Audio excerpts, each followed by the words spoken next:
کتابوں میں واقعہ لکھا ہے کہ ایک لوہار تھا مصر کا، وہ بٹی میں لوہا ڈالتا تھا اور لوہا سخت گرم ہوتا تھا، سرخ، تو وہ اس کو ہاتھ سے پکڑ لیتا تھا، آگ اس کے ہاتھ کو نہیں جلاتی تھی۔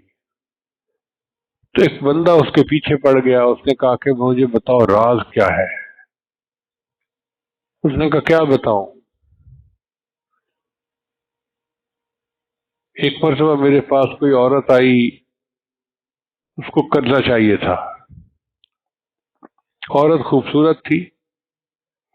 میں نے اسے کہا کہ بھائی میں تمہارا کام کر دیتا ہوں، تم میرا کام کر دو۔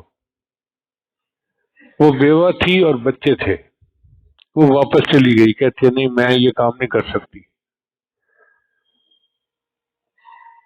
کہتی ہے کہ کچھ دنوں کے بعد پھر دوبارہ آئی، کہنے لگی کہ میں بہت پریشان ہوں، میرے بچے بھوکے ہیں اور مجھ سے ان کی بھوک برداشت نہیں ہوتی، ماں تھی نا آخر، تو مجھے قرضہ دے دو۔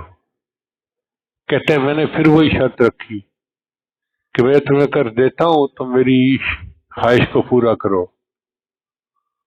تو مجبوراً اس نے ہاں کر دی۔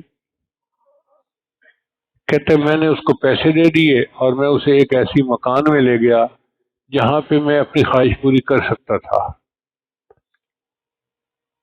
جب میں اس کے قریب ہوا تو وہ عورت کانپنے لگی۔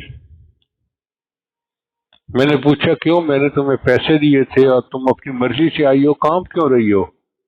اس نے کہا میں نے زندگی میں یہ گناہ کبھی نہیں کیا، بس اب مجبوری تھی بچوں کی جس وجہ سے میں نے ہاں کر دی۔ میں اب بھی اللہ سے ڈرتی ہوں، تم بھی اللہ کے حکم کی خلاف ورزی نہ کرو۔ کہنے لگے میرے اوپر اللہ کا ڈر غالب آیا اور میں نے اسے کہا کہ اچھا چلو ٹھیک ہے، اگر تم اتنا ڈرتی ہو تو میں بھی گناہ نہیں کرتا، اور جو پیسے میں نے دیے تھے وہ میں نے پیسے تمہیں دے دیے، وہ تم لے جاؤ اور چلی جاؤ یہاں سے۔